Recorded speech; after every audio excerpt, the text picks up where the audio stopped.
Estamos en vivo y en directo a través de esta transmisión en Facebook Live de Semanario El Observador. Nuestra invitada, Fanny Villalba Báez, se le ha tomado en cuenta porque es la autora del libro La finca de la abuela, que ya lo tenemos en nuestras manos. De eso va a ser el tema central, pero en la parte inicial le vamos a dar la bienvenida y la oportunidad para que exprese su saludo a nuestro público. Tenga la gentileza. Buenos días, estimados videntes, presentes en este diario El Observador. Un gusto saludarles y de verdad espero que ustedes puedan disfrutar de la lectura de este libro. No es otra cosa que la recopilación de experiencias tenidas de la niñez, de las experiencias contadas por mi padre militar, por el tío hermano de la abuela Romelia y por el padre de la abuela Romelia, que fueron los tres militares de los primeros que vinieron a abrir las trochas aquí en el oriente ecuatoriano, cuando solo había un túnel, el del Agoyán, y luego de eso, nada.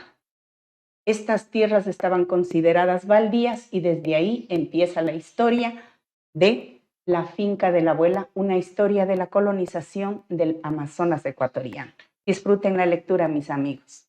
Es de trascendental importancia que exista este tipo de obras donde recogen las memorias que forman parte de la historia de nuestros pueblos y se ajusta perfectamente la entrevista que vamos a mantener con el eslogan de este programa. Este segmento se llama El Personaje de la Semana y el eslogan es Aprendiendo historia de quienes vivieron la historia. La historia. Así es, no quienes solamente le contaron, sino quienes vivieron en carne propia. Recordemos que la ciudad de Puyo es relativamente joven. Claro. Derivan de unas pocas familias, luego ya han venido gente de otros lados a colonizar, ¿no? Pero quienes estuvieron en primera instancia, pues vivieron cosas que las nuevas generaciones apenas podrán imaginarse. Y voy a empezar dando lectura. Estábamos revisando el libro que tenemos en nuestras manos, y por ejemplo, aquí dice Luz en la noche. En la noche, como no había luz eléctrica, nos valíamos de velas, que incluso era complicado porque han sido caras, dicen. No es como ahora. Las velas eran un lujo. No es como ahora, va a la tienda con $1, le alcanza tranquilamente, creo que les dan unas 3 velas grandes. En ese tiempo dice que eran muy caras, por lo que era mejor hacer uno mismo los candiles, con mechero de tira de alguna ropa vieja. Muy pocas veces cuando las paradas de panela salían en la noche, se usaban lámparas de querosene. El querosene ya no creo que existe ya. No, ya como no. Combustible. Era un derivado que se utilizaba y era muy común en esta zona. Todos hacíamos los candiles en casa, todos. Algunas hechas a mano, otras se vendían hechas y se compraban, que alumbraban a buena distancia. Podríamos darnos cierto lujo con las linternas de pila, pero era una gastadera. Mejor resultaban los candiles a los que se les depositaba querex o queroxene, se les introducía una mecha de algodón y duraban varios días. No había ni idea siquiera de televisión ni de tocadiscos. Una primera de esas costas, un 3 en 1, lo compró el tío Juanillo, pero esa es otra historia. Había una radio que solían encenderla solo para ocasiones especiales, imagínense, solo para ocasiones especiales. Así es. Y lo encendían solo los mayores. Y la única radio que se podía coger entonces era La Voz de los Andes, que caramba, también es una radio extinta. Y para extender la vida útil de las gigantes pilas redondas, que en el número de 6 se le ponía al pequeño aparato, a veces se dejaban las pilas cargándose al sol, mostrando su parte lisa. Era una forma de hacer durar más las pilas hasta salir al pueblo a comprar otras. Definitivamente nos remontamos en el tiempo, caramba. Los primeros días. Se nos va a hacer corto este espacio, pero bueno, le voy a dejar en sus palabras para que nos cuente de dónde nace la iniciativa. Sé que usted es una persona que ha estudiado mucho y ha viajado por el mundo. Cuéntenos un poco. Así es, señor Tubstone. Como papá era militar, primero él era un serrano de Píllaro, de San Miguelito concretamente. Pero como era ebanista, igual que su padre, de hecho hasta el día de hoy existe el altar mayor en San Miguelito, no han derruido la iglesia porque tiene un altar tradicional que se sostiene hasta el día de hoy, hecho de madera y repujado a mano. como se hacía antes. Es una reliquia que está todavía ahí en la provincia de Tungurahua y está prohibido derrocar esa iglesia en particular, aunque hay una nueva, por lo artístico que está hecho el altar. Entonces, papá, siendo militar, fue contratado como profesional para que construyera los primeros campamentos. En la selva ecuatoriana no sirvió el arte que sabía hacer papá, pero como ya tenía 22 años, ya no tenía los 18 para hacer cosquito, le contrataron como técnico especialista para que dirija las primeras construcciones de los destacamentos militares aquí en el Amazonas ecuatoriano. Papá fue de los primeros y tengo fotografías en blanco y negro, muy poquitas. Se puede ver aquí al final del libro cuando está en una canoa, hay 2 fotitos en blanco y negro. Cuando construyó el primer campamento militar en el Curaray, luego le mandaron un poquito más adentro a Villano y luego al Orocachi. No había carretera, nada en ese entonces, No, supongo. mi estimado amigo, no. ¿Es en la página no. 462? Sí, señor. Ahí está la fotografía cuando papá era jovencito todavía. Sufrió muchísimas penalidades como sufrían los militares de aquel entonces, como sufrió el hermano de la abuela, Antonio, como sufrió el padre de la abuela, que era militar, que eran los primeros que incursionaban en este territorio con la intención de abrir primero trochas, luego empalizadas.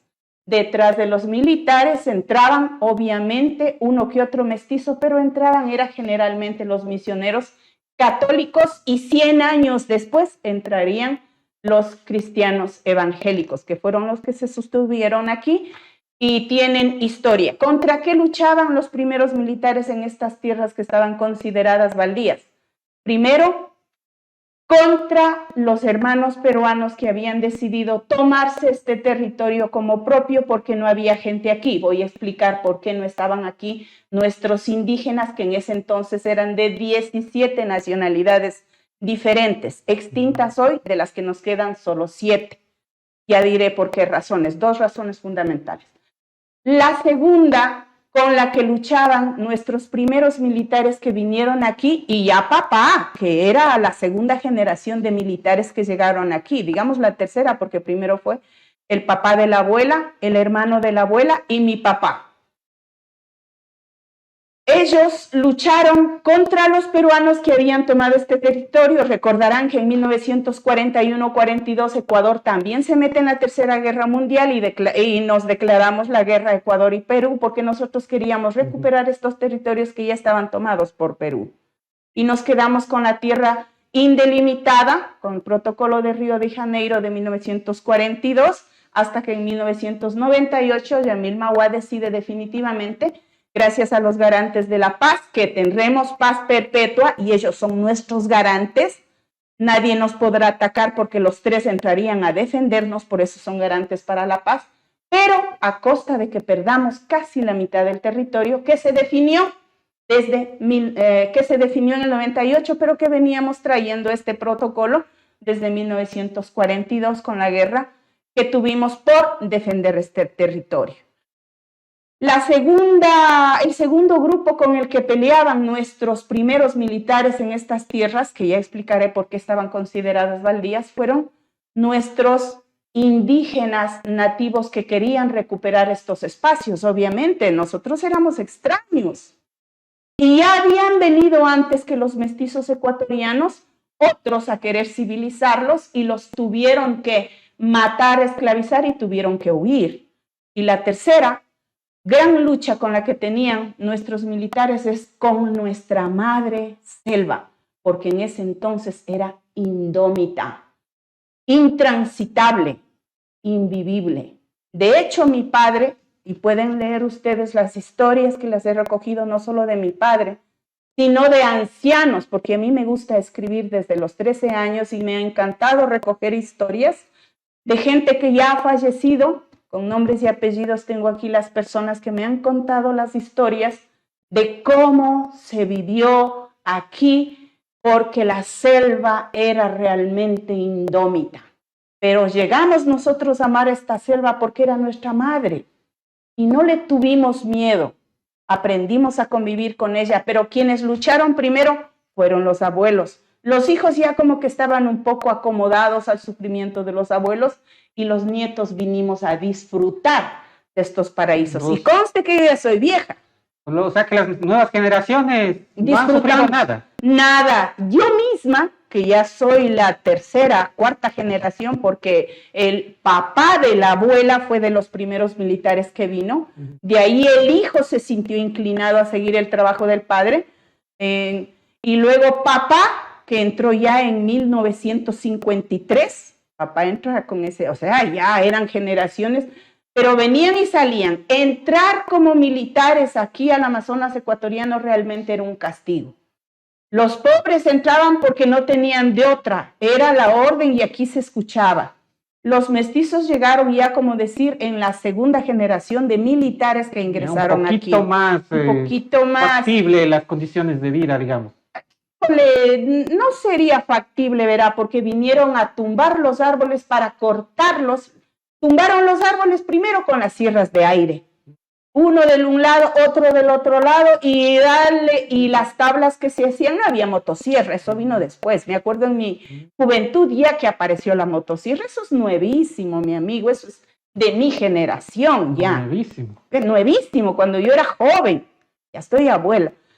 Y yo todavía me acuerdo de las sierras y de los árboles gigantes que había. En mi niñez existían esos árboles que entre 6 primos, haciendo broma, porque las trochas que cortaban de esos árboles gigantes, entre 6 niños abrazábamos, 6 jóvenes, abrazábamos esos árboles gigantes para ver cuántos avanzábamos a ese árbol. Que yo a veces me he quedado con la idea, ¿era sueño o era realidad? Pero el otro día que fui a Montalvo en un vuelo, me di cuenta que sí existen. Sí, aquí existían esos gigantes árboles. Ya. Entonces, es tanto el amor que yo he llegado a tener a esa naturaleza que mis vecinos saben. Yo vivo en un ranchito chiquito que me compré sin puertas ni ventanas en Veracruz porque me encanta la naturaleza. No quiero que me tumben ni una matita, A mí me gusta el verde, aunque sea salvaje. Porque la naturaleza fue mi madre también cuando fui niña, porque me enseñó la abuela a amar la naturaleza. Los tíos me enseñaron a amar la naturaleza. Los primeros maestros que tuve, Pachamama, la abuela y mis tíos. Porque en ese entonces había una sola escuela unidocente, la Sergio Quirola, en Ambato, que persiste hasta ahora el edificio. Sí. El edificio está. Es que son de una orden religiosa, entonces ellos... No. Esta fue del ministerio, el primer profesor que fue enviado a Veracruz, a esa escuelita. Estoy hablando del asentamiento. Vamos a ver. La abuela llega primero al sector del Dorado, digamos, que no existía el Dorado como ahora lo conocemos. ¿El barrio? El barrio El Dorado, la abuela llega ahí, ellos compraron, o más bien dicho, su padre les da un terreno porque era militar, él había cogido tierras ahí, pero ellos venden porque la tierra se valoraba tan poco que por una lora de plumaje de colores se cambiaban 100 hectáreas. Es la verdad. Con razón que... Entonces se valoraba muy poco la tierra. Creo que con esa base es que ocurrió este tema del Tezulay, que son casi como 1000 hectáreas. En ese tiempo han de haber cogido, caramba, barato y pucha, con tontería y media. Mi estimado amigo, cuenta la historia. Yo tuve la dicha de hacer un doctorado, el primer doctorado que se hacía con 2 años sin maestría en la Pontificia Universidad Católica del Ecuador en Quito. Los libros que tiene la universidad son fabulosos, sobre todo los que cuentan la historia del Ecuador. ¿Por qué? Porque los primeros que escribieron la historia del Ecuador son sacerdotes católicos. Entonces, yo he bebido de esas fuentes en donde puedo decir que sé cómo se hizo esto. ¿Qué es lo que pasó aquí? Le contaba, es que tengo tantas cosas que contarle, señor Tuxón, que había 2 formas de llegar aquí. Solamente con mulas o caminando. Punto final. Yo pensé que iba a decir a pie o en canoa, en alguna... No, todavía no había, los ríos en este sector no eran navegables, por lo tanto entrábamos en animal salvaje, en animal domesticado o a pie. No había otro modo de llegar aquí. Los primeros militares, escúcheme lo que le voy a decir, parece mentira, los primeros militares que llegan aquí con la intención de defender el territorio, porque Velasco Ibarra hace una convocatoria.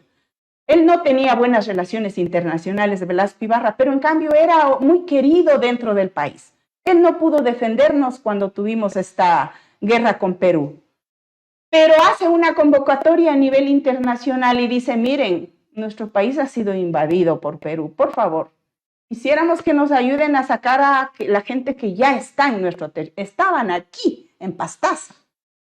Entonces, desde México dicen, bueno, vamos a ayudarles a estos queridos ecuatorianos, no sé por qué razón habrá sido, pero les caímos bien a los mexicanos y nos envían un contingente militar que se acentúa en un caserío en donde estaban 7 personitas viviendo en Indiliama. Ahí empieza todo el mestizaje de los serranos ecuatorianos. En Indiliama, Veracruz, antes era un caserío que se llamaba Indiliama. Ahí vienen los militares a acentuarse desde México para repeler a los militares peruanos. Donde hoy es la parroquia Veracruz. Hoy es la parroquia Veracruz. Pero no hay ahí ningún destacamento. Que yo no, sepa.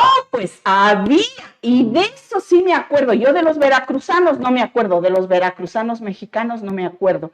Pero sí me acuerdo del resto de ese cuartel que había, y sí había militares ecuatorianos ahí, pero ya fueron después de que vino ese contingente militar que ayudó. Por eso se llama Veracruz. Correcto.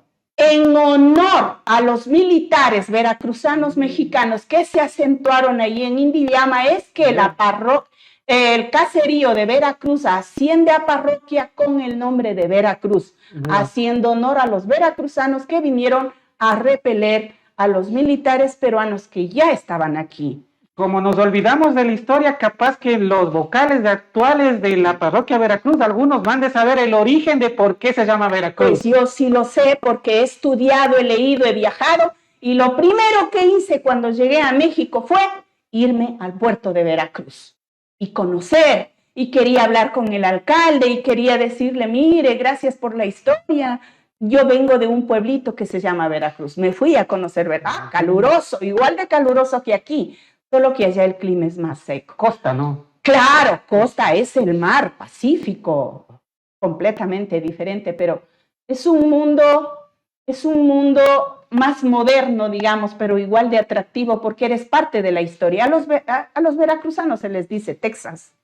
Veracruz es Texas, por eso. Y en ese entonces, Texas pertenecía a México. Cuando hubo guerra de Estados Unidos contra México, Estados Unidos gana la guerra a México y se lleva a Texas, pues, pero era mexicano. Pero bueno, les hizo un favor porque los que estaban ahí ya son norteamericanos. Claro, sí, pero igual no pueden pasar fácilmente porque la frontera está ahí. De razón que incluso había una moneda propia un tiempo de ahí y hay un género musical que se llama Tex-Mex. Ah, sí, pero es que es la... Y se baila así con sombreros. Y usted ¿cómo se bailaba y qué clase de música se tocaba en mi niñez? La mexicana, pues amigo, por Dios. Bueno, eso sí me ha contado nosotros mi mamá. Éramos fans de mexicanos, sí. A rabiar. Mi mamá me contaba. Había el cine en este tiempo, el cine, la época de oro de México, que venían las películas. No había televisión, pero ya había cine. ¿Por qué?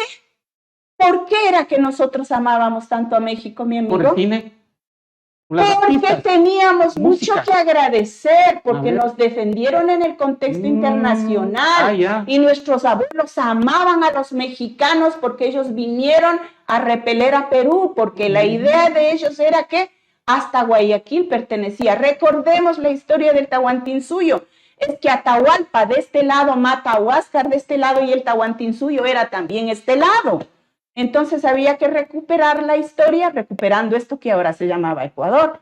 Pero gracias a este pedido de auxilio es que Ecuador sigue siendo Ecuador, aunque esté reducido por ese trato que se hizo en honor a la paz Bueno, mire señor, usted es más poderoso y si yo no le cedo, usted va a terminar anulando. Es preferible vivir en una casa chiquita pero en paz que en un caserío grandote pero peleando todo el tiempo. Exacto. Y tenemos la garantía de la paz, estos 3 países, entre esos Chile y Argentina, que están a nuestro favor. Si alguien nos declara la guerra, tiene que meterse con los 3 garantes para la paz.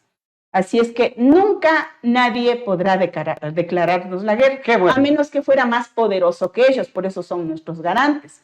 Pero ya sabe usted, esperemos que no, pero con las cosas que se escucha y se avecina, bueno, de todas maneras, Pastaza, Puyo, es lo que es gracias a nuestros mestizos, gracias a las primeras generaciones de gente que estuvo aquí trabajando en estas tierras que eran inhóspitas. En ahora estas que ya tierras está colonizado, ya vuelta asoman algunos amigos de las nacionalidades de decir, no, esto era no, pues, pero vamos a ver la historia. ¿Por qué nuestros amigos regresan a recuperar la tierra? Porque era de ellos, es verdad.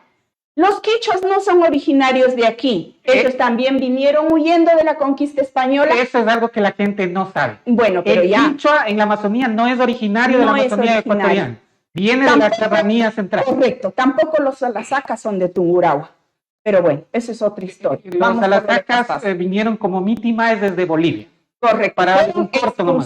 Fueron expulsados de la tierra porque eran guerreros y eran muy buenos guerreros. Por eso había que aislarlos. A los maridos se les mataba, a las mujeres y a los niños se les mandaba a territorios inhóspitos. Salasaca era una tierra completamente seca y ahí tenían que morirse o sobrevivir. Y sobrevivieron. Como es hasta ahora, seca. Esa era la idea. Pero claro, en ese tiempo, imagínense. Y solitos en medio del universo, digamos.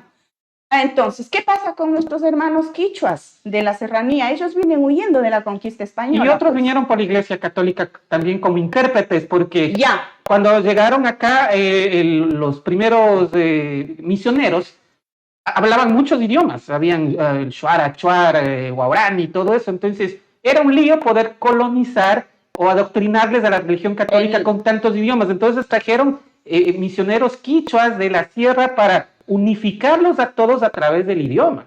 Entonces ahí es donde se adopta el lenguaje quichua, que muchos no saben que no es originario de la Amazonía ecuatoriana. Así es. En cierta Para que vean que a mí también me gusta leer la historia. Es que tenemos que saber de dónde venimos. Si no sabemos de dónde venimos, ¿cómo vamos a saber a dónde vamos?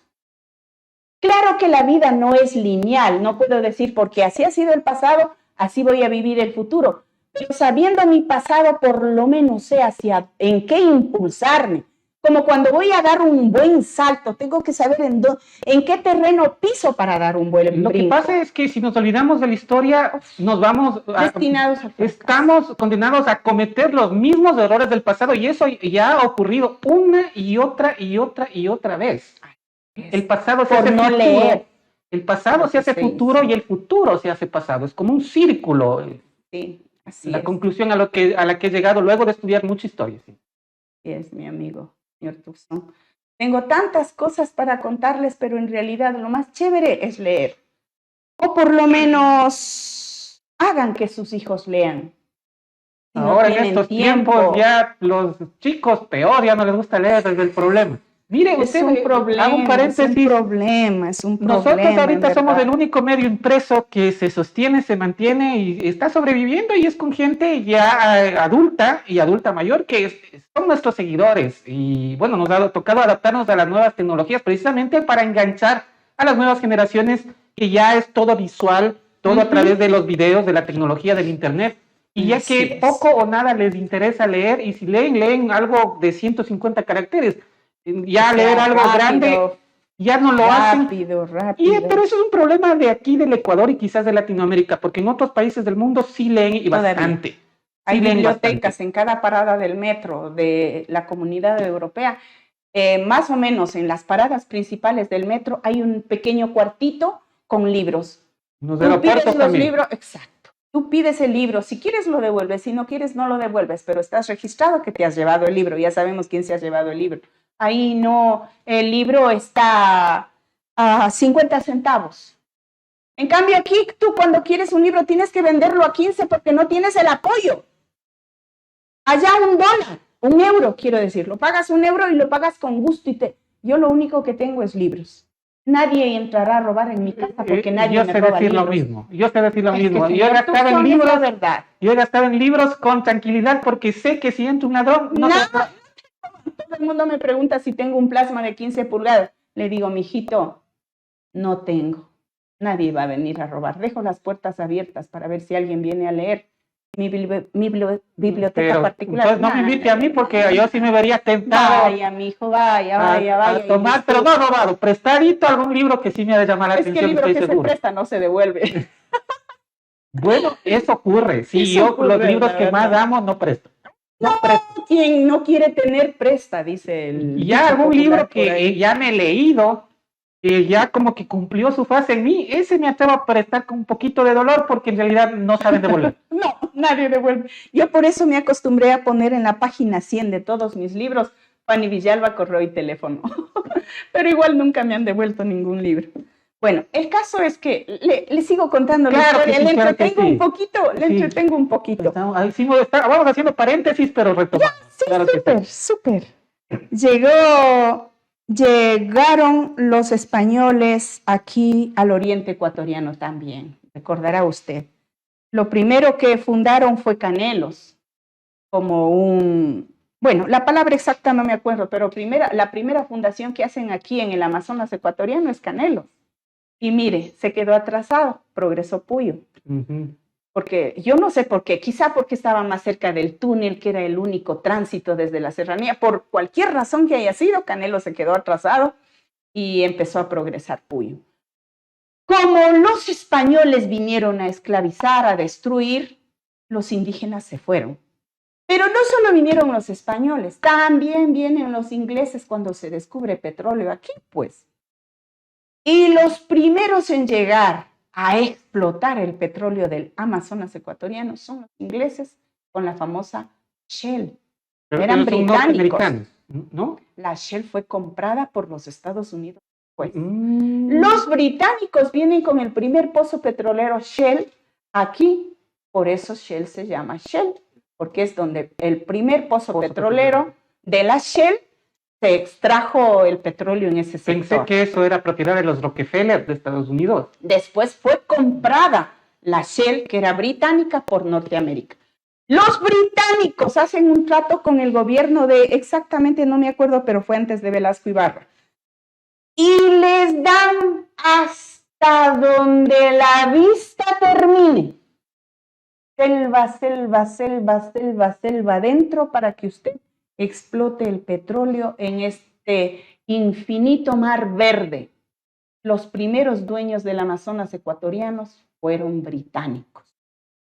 Y como no tenían gente que quisiera venir a esta inhóspita selva... No había quien quiera venir. ¿Quién va a venir, mijo? Por favor, ¿quién va a venir? Bueno, yo me acuerdo que cuando era jovencito, venir al oriente daba miedo. Pero no claro, se diga en ese entonces. Por favor, si los militares venían ya porque tenían familia... Y papá, aquí tiene que leer toda la historia de cuántas veces casi murió papá. Aquí lo regular era morir. Yo me acuerdo que la gente... Lo regular era morir. Sí, yo me acuerdo que la gente que venía al oriente era como que viene desterrada. Sí, y era castigo. Y venía despidiéndose de los amigos, abrazándose, pidiendo perdón, porque era una amplia posibilidad, una de dos. O regresa vivo o ya no regresa. Así es. Y aquí están contadas. En mi tiempo nomás era eso, no se diga. Así es, señor Tucson, así es. Era la realidad que se vivía aquí. Yo, que soy vieja, mi niñez ya fue una dicha. Mi niñez ya fue una dicha porque ya estaba cortadita la hectárea por aquí, ya había las siembras de las naranjas, los limones, las limas. Carreteras, aunque sea... Bueno, la carretera no había todavía, la carretera llegaba solamente hasta el Puyo. Cuando yo fui niña, la carretera llegó a Veracruz. ¡Madre mía! Era un gozo. En mi niñez llegó la carretera a Veracruz, no había carretera a Macas, no había carretera al Curaray, no había carretera al Villano, olvídese, le estoy hablando de mi historia. La carretera llegó a Veracruz cuando yo fui niña, ahí llegó la carretera. ¿Pero por dónde sería? Porque sé que, por ejemplo, el Alberto había Zambrano... una carretera antigua que llegaba y partía precisamente el terreno de la tía Ida. Pasaba la carretera y se quedaba ahí en Veracruz. Ahí terminaba la carretera. En mi niñez. Luego ya se soñaba, decían que iba a abrirse la carretera a Cuenca. ¡Qué va! Eso era increíble. Y muchos años recordará usted que no había puente en el Pastaza. No había el puente en el río Pastaza, se pasaba con una tarabita. La historia es larguísima, le contara todas las historias, le contara, y no le cuento, lea la historia de cómo cruzaban los niños, cómo cruzaba la gente. Yo creo cuando no había puente en el Sandalia. No había puente en el Sandalia. Yo creo que a las nuevas generaciones les vamos a dejar de tarea que se lean el libro y transformen las historias que contiene en formato digital para las nuevas generaciones. Pero aquí está el libreto. ¿Cuál es el origen? Que sepan cuál es el origen. Sí. Que no se olviden. Así es, y bueno, hemos conversado ya de todo un poco, pero como el tema central es el libro, La finca de la abuela, quisiera que me cuente por qué se llama así el libro. ¿Quién es la abuela? Primero recordemos que los españoles vinieron y luego los 100 años llegaron los hermanos cristiano evangélicos. Primero los hermanos católicos y luego los hermanos con los ingleses, que luego fue vendida la compañía Shell a los Estados Unidos. Como no tenían gente para trabajar, empiezan a esclavizar al indígena de aquí. El pobre indígena, claro que era feroz, pero no podía luchar contra la bala. Lo mismo que pasó con la conquista de los españoles en América. Pero aquí huían de lo que conozco. Aquí huían. Se metían en la selva y cójale si pueden. Claro, pero igual, cuando les cogían, les esclavizaban. Y no solo eso. Llegan ya como medio pudieron coger a mucha gente para esclavizarlos en las petroleras, vienen las caucheras porque descubren que ha habido un árbol chéverazo para hacer caucho y esclavizan también a los indígenas. Los indígenas no querían ser esclavos de nadie, ni de caucheras, porque no les pagaban nada y mataban a sus mujeres y a sus hijos para... Extinguieron, como digo, 10 nacionalidades porque eran 17. A ver, aquí. Eso quisiera, si es que te está en la memoria, quisiera documentarlo a través de esta entrevista. Las 7 nacionalidades existentes ya las conocemos. ¿Cuáles son las extintas? ¡Ay, qué buena palabra! Tendría que leer porque son nombres tan extraordinarios. Ya, pero si es que lo encuentra ahorita, quisiera para que quede documentado en el video. Me encantaría saber dónde está, pero sí está documentado en este libro porque me tomé la molestia de conocer los nombres de las nacionalidades. Son nombres difíciles por lo que veo. Difíciles, muy difíciles. Si los de hoy mismo, pregúnteme las 7, no me acuerdo completas. No, yo sí sé. Yo las 7 yo sí sé. Verás, buena lección. Sí. Quichua, Shuar, Achuar, Andoas, Xiviar, Zápara y Guaurá. Ya. Muchas gracias, bien. Buena lección, 10. De las extintas, 10. Una vez escuché que había la Coangos. Coangos. Sería de leer, pero sí está registrado aquí, pero la memoria me falla lastimosamente, pero sí lo he registrado precisamente por eso, porque la memoria es frágil y suele olvidar. Y las generaciones modernas también van a olvidar esto si es que no se recupera la historia. Pero esta es solo una historia, recuerde, señor Tucson, no es toda la historia, porque hay varias historias desde diferentes ángulos. Y me parece fascinante, me voy a quedar fascinado y extasiado en el sentido de que si había 17 nacionalidades, eso quiere decir que había una población numerosa en la antigüedad. Claro. ¿Cómo es posible? Y debe haber vestigios, o sea, debe haber artesanías, debe haber cerámica, no sé, porque si hubo tantas nacionalidades, algo habrán dejado. O sea, eso me quedo fascinado, pero de lo cual desconocemos por completo. Es decir, no, hasta nuestros días no ha habido un trabajo de arqueología suficiente para poder rescatar esas partes de la historia, lo que no ocurre con otras partes del mundo que rastrean hasta los neandertales. Nosotros con 17 nacionalidades no sabemos nada o casi nada. Lo cierto es que la naturaleza se come todo. En el libro menciono también que no hay vestigios de un lugar en donde vivían los alemanes huidos de la Segunda Guerra Mundial, aquí en el Amazonas. Bueno, yo conozco una historia que No hay vestigios. Yo conozco una historia que me contó el señor Segundo Cordero de la ciudad, que vivía en la ciudad de Palora.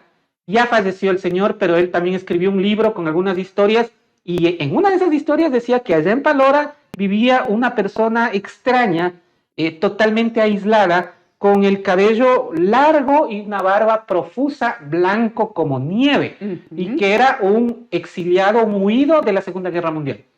¿Y qué pasó con todas esas construcciones? La Pachamama se traga todo. Los vestigios de dónde estaba la casita de la abuela, que terminó en un incendio, claro que era de madera y la madera... No. No hay huella. La fábrica de don Adán Carvajal era de cemento, se destilaba también. En ese entonces solo el estanco tenía permiso para el trago, pero ahí había trago. No hay huella. La Pachamama se ha tragado todo. ¿Sabe qué? En el río Indiliama usted puede ir a un hidromasaje natural que hay y tiene alrededor de la poza, tiene un empedrado, como decir, una batea. Como un jacuzzi, digamos, a la idea actual. Natural. Y yo siempre que voy a ese lugar me estoy preguntando, ¿esto naturaleza? No puede ser. No creo. Que están ya desprendidas algunas piedritas. Alguien debió haber hecho eso. Yo le invito a que vea y disfrute de paso, porque hay unas rocas gigantes que han puesto en medio de la poza, porque la profundidad no se siente ahí, ¿no? Pero tú nadas en medio de la poza y te encuentras con esas rocas en medio de la poza y ese jacuzzi ahí. Digo, alguien ha de haber sentado las piedritas para que se vea tan bonito. Esto yo quiero que se rescate. En la antigüedad, ¿quién lo hizo? La gente era experta en la manipulación de la piedra. Sí, señor. Y yo me acuerdo que en mi época de infancia nomás hacían algunas cosas en piedra, pero eran unas bellezas increíbles. Y yo le preguntaba a mi mamá, pero ¿cómo es posible que hagan esto? Y no hacían con herramientas, sino con la misma piedra. Entonces yo le pregunté a mi mamá una vez, ¿cómo es posible que calzan perfecto? Tan perfecto, y la piedra durísima, y decía, tanto más piedra podían darle la forma, una cosa increíble. Estos conocimientos se han perdido, y hay muchos otros conocimientos que se están perdiendo. Y se perderán. Por ejemplo, las nuevas generaciones, no sé si conocerán el huch, que es un potaje, ¿no? Durazno y capulí. Don Luchito sí ha de saber, por ejemplo, pero Cristiancito, no sé si sabrá. ¿Sabe Cristiancito de 17 años? Cristiancito no sabe colada morada. Colada morada sí sabe. Mucho no debe saber. Panesca. Una vez que se ha probado. No, panesca esas todavía sí hay. El mucho ya se está extraviando, porque no hay quien haga tampoco. Claro. La panesca, aunque sea por comercio, sí lo hacen para vender más que sea. Pero el mucho ya no hay porque... De paso que para hacer el cucho se necesita capulí y no hay mucho tampoco. Le preguntaba a doña Fanny quién es la abuela en honor a la que se nombra el libro La finca de la abuela. Entonces, terminaron de huir nuestros queridos indígenas de aquí por la colonización, la esclavización y explotación y misericordia. Se fueron más adentro. Estas tierras quedaron vacías. Lo que se aprovechó para que incursionen los peruanos aquí. Ellos no tenían miedo. ¿Cómo se pasaron de los indígenas? Yo qué sé. Esa es otra historia que sería de averiguar, pero ellos ya estaban aquí. Entonces se repele a la gente. ¿Qué es lo que decide el gobierno de entonces? También convocar para que estas tierras sean ocupadas. Por el Instituto de la Tierra, estas eran consideradas tierras baldías. Luego aparece el IERA. Entonces, ¿qué es lo que hace presidente Velasco Ibarra? Alianza del Progreso con Estados Unidos en 1961, 57 al 61 más o menos. Con esta Alianza para el Progreso lo que quieren dar es dinero a gente que quiera venir acá. Bueno, a la gente no le dieron el dinero, pero el proyecto era, ¿cuánta gente quiere venir acá? Le vamos a ayudar con semillas, le vamos a ayudar con ganado, le vamos a ayudar con una sierrita de aire. Y le vamos a dar de comer. A los primeros colonos se les enviaba, eso me acuerdo de mi niñez, entre un sueño tan parecido a que si existían esos árboles gigantes que abrazábamos entre 6 personas, me acuerdo una avioneta tirando cajones de comida en un paracaídas. Y a veces digo, ¿el sueño era realidad? En mis primeras ideas de niñez, me acuerdo que era un gozo saber. Ya sabíamos que la avioneta cruzaba y veía la primera condición para que estas tierras fueran suyas era que debía limpiar de las 100 hectáreas, 1 hectárea, botado completamente el monte, quemado, arrasado. Si desde la avioneta no se veía ese monte quemado, no tenía usted su ración de comida en medio de la selva. Entonces, donde la avioneta veía ese botado, escuchábamos de la avioneta, que era lo único que en ese entonces, y la boa, claro, la boa es otra historia. Lo único que había era ese lugar botado de monte y venía la avioneta y te lanzaba un cajoncito de comida. Con un paracaídas. Con un paracaídas. ¿No? ¿Qué dicha que era? Una caja de alimentos, era lo primero que llegaba. Fue un tiempito así, esporádico. ¿Y qué había dentro de la caja? Comida, ¿Qué? fideos, cosas no perecibles, atunes enlatados, eso sí hacía. Atunes, ya existía, sardinas. bueno, en ese tiempo. Ya había. Fideos, atún, no sé, aceite. Yo qué sé que había, pero yo me acuerdo que íbamos, era desesperaditos a... Granos secos, tal vez. ¿Qué habría? Pero era la dicha de coger, pero eran alimentos. Eso sí sabía que eran alimentos que iban a coger los abuelos o el que sabía. Ya escuchaba... ¿Algo de aseo, tal vez? No creo que Jabón, era comida. qué sé Creo yo. que era comida. Yo creo que habrá sido comida. De los ¿Con qué atunes, se lavaban las manos? No había... ¿qué va? Eso era un lujo, mijo. El shampoo no se conoció. La pasta dental llegué a conocer como jabón cuando yo ya fui niña de 10 años. Me dijeron que nosotros teníamos otra forma de vivir, pues, otra forma de limpiarse el bagazo, creo que automáticamente de lo que masticábamos Esto le iba a preguntar, a los 10 años recién afectado los 10 dientes, años, ¿cómo no se le pudrió los y dientes? todavía tengo, fíjese, arreglados y todo, pero todavía tiene. Que son propios. Pero son propios. ¿Sabe qué creo yo? Que era la buena alimentación. Creo que era la leche, creo que era el arroz de cebada, creo que era el plátano. Morocho. El morochito que de vez en nunca llegaba de la serranía, porque eso era un lujo. El frijol del día miércoles, miércoles, solo el miércoles se comía producto serrano. Solo miércoles, arroz con frijolito. Dicha. O sea que si en ese tiempo venía don Luis Morocho Janeta, era querido, porque no había morocho. No había morocho todavía.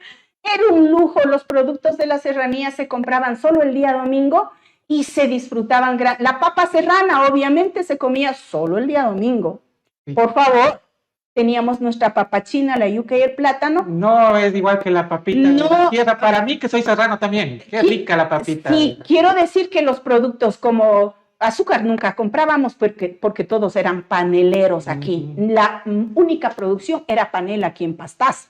Fue la primera caña de azúcar que trajeron unos caballeros de la ex Checoslovaquia, extinta, ya no hay ese país, ahora es República Checa y Eslovaquia. Eslovaquia, Eslovenia, exacto, desaparecidos, pero fueron los primeros que trajeron una caña, que era la caña cubana, y luego se fue.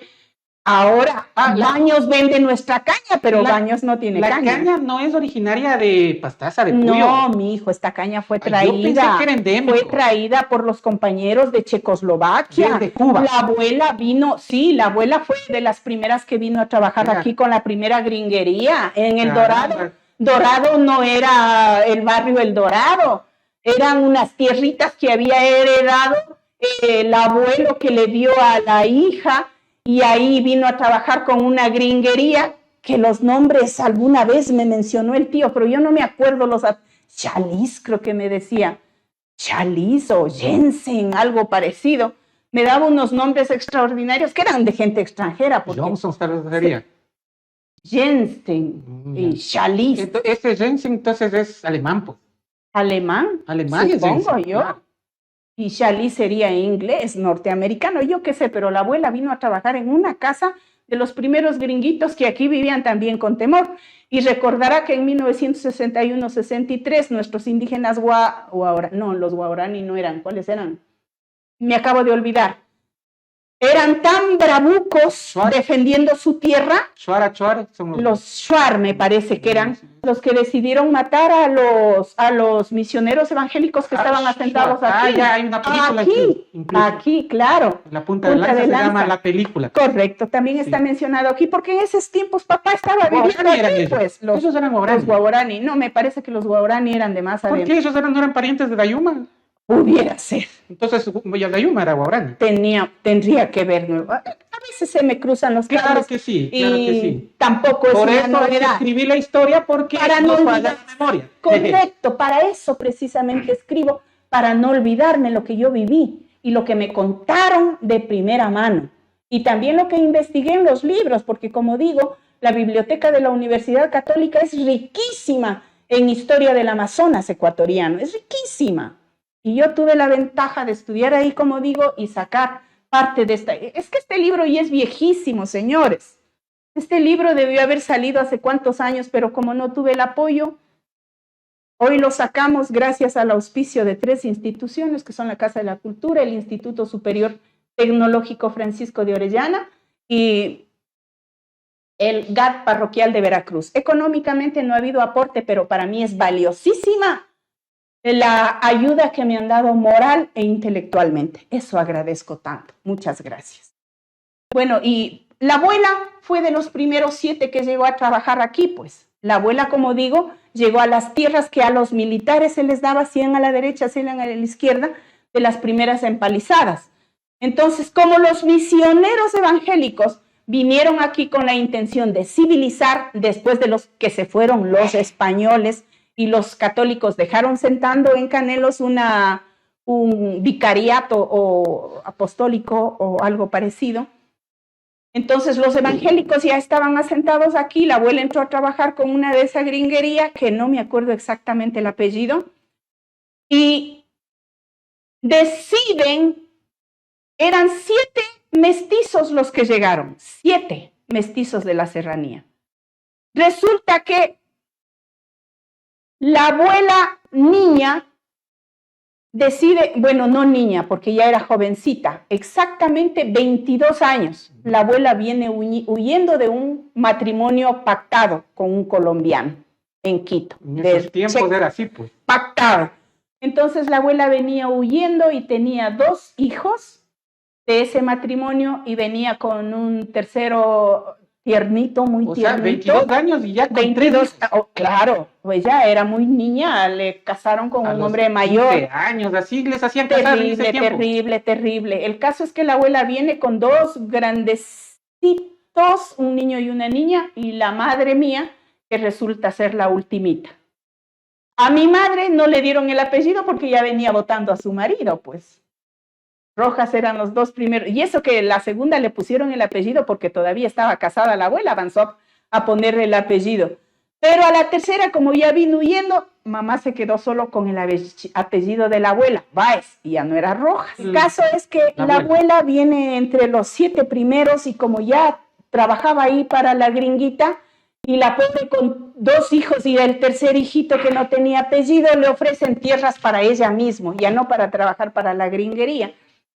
Y las tierras le ofrecen a orillas del Indiyama, pero la abuela ya trabajaba aquí en el Puyo. Solita, pero no se hizo de nuevo compromiso. No todavía. Lo hace cuando le dan las tierritas allá en Veracruz, porque resulta que el señor no sé qué, no sé cuánto, estaba de peón trabajando para alguien que ya había conseguido tierritas. Y ahí le conoce a don Juan Lozada, la abuela que ya tenía 3 hijitos. Le conoce a otro serranito que también venía ahí por las tierritas, y estaba buscando solito también, un serrano solo y la abuela con 3 hijitos, y ahí llegaron a hacer una relación amorosa y nacieron más niños de esa relación porque la abuela está con don Juan Lozada, de los 7 primeros que cogieron las tierras en Indiyama, de los primeros, tal como me escucha. Pero qué tan mal iría la señora, me pongo a pensar que viene a huyendo a la vida con 3 guaguas. Huyendo. Y sin medio de plata porque nada. No nada. Ella vino solamente porque su padre era militar, su hermano era militar y estaban aquí. Ella vino siguiendo a su familia porque solita quizá no. Nadie se arriesgaba, nadie. Nadie, ninguna mujer. De hecho, la abuela era de las primeras 7 que vinieron hombres y mujeres. Pero muchos se regresaron y tengo los apellidos que la abuela me contó y yo prolijamente escribí aquí. De los primeros 7 que llegaron, 7. Primeros 7 que llegaron. Entonces, a la abuela le dan las tierritas allá y le conoce a ese otro señor que está, y se juntan y llegan a hacer el hogar. Cuando todavía era Indiyama, ellos son los que abren el caserío Indiyama, ellos, los primeros 7. Estos 7 de aquí, señor. Y casualmente entre los primeros 7 que llegan a Indiliama, viene un tal Vera y un tal Cruz, que bien se podría escribir Veracruz como Vera y Cruz separado, y Veracruz junto en honor a la ciudad de Veracruz en México que nos ayudó en la guerra contra Perú en el 41 y 42. Entonces, esa es la verdadera historia contada de gente que ha vivido aquí y yo soy fiel testigo de lo que estoy contando porque lo viví como niña y como me gustaba escribir de los 13 años, tengo recogida la historia de primera mano, de las primeras fuentes que me han contado. Pero esta es mi historia, no es toda la historia. Hay otras gentes que cuentan otra historia que la vivieron desde otra perspectiva, pero esta es mi historia. Entonces, por eso el nombre es La Finca de la Abuela. Correcto. Una historia de la colonización del Amazonas de Costa Rica. Correcto. La abuela es una historia de la colonización del Amazonas. Romelia Báez. Romelia Báez. Y ahora somos muchísimos descendientes de la abuela Romelia, obviamente. Y muchísimos otros descendientes y más mestizos que siguieron viniendo después a este indómito Amazonas, pero cuando ya hubo carretera, ya estaban las misiones católicas y evangélicas. De hecho, los abuelos fueron los primeros que donaron terrenos para las iglesias católica y evangélica en Veracruz. Caramba, y obviamente la señora ya debe haber fallecido. Claro, si yo estoy abuela. ¿Hace cuánto tiempo falleció la señora? La abuela falleció cuando tenía 75 años y es toda una historia porque... ¿Qué fue en qué año? Híjole, buena pregunta. Creo que fue en el 82. Me parece que fue en el 82. Me parece que fue en el 82. ¿Que falleció? Sí. No estoy segura, ya ha sido sí. Tiempos que falleció. Yo pensé que falleció, póngase unos 5 años atrás. Yo me imaginé. No. Esta foto es de las primeras que el tío Juanillo, que es parte de la historia, la primera cámara fotográfica que vino a Pastaza la trajo el tío. La primera cámara fotográfica del Puyo la trajo el tío Juanillo. El tío Juanillo, aquí está apellido Juan Lozada. Juan Lozada fue el primer fotógrafo de Puyo. El oficial, digamos, porque nosotros las primeras fotitos que teníamos eran en blanco y negro y había 3 fotos en rollo en la Kodak. 3 exposiciones. ¿Tres? Porque me acuerdo que era, bueno, yo también soy de la época de rollo, pero era 12, a ver. No, usted es joven, pues usted es moderno. No le estoy hablando de los 3. No, moderno ya digital. Y había que tomar, pero... Viendo bien. Claro. Es que si le fallaba... Y teníamos largo tiempo, digo, porque hubo una historia también trágica en la familia, como en toda familia, en toda historia.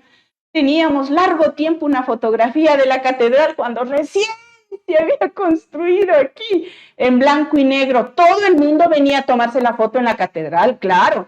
Y el tío tenía una foto de la abuela con un chal acá arriba y con los zapatos en la mano. La abuela con los zapatos en la mano. ¿Por qué se llevaban los zapatos en la mano? Porque no había que ensuciarlos por el lodo, pues. Bueno, claro. Solo te ponías los zapatos después de lavarte los pies y para que la gente te vea que estás elegante. No ibas a venirte desde el Pero monte. ahorita me duele los pies bien descalzos. Nuestros pies eran adaptados para los caminos de monte y no había espino que nos aguantara. Nuestra piel era más dura que el de la boa, más lo que sea. Porque ahora ya, bueno, unas botitas de ahora no pueden, nuestros chicos no pueden ni pararse en el río porque la piedra les duele. Cierto es.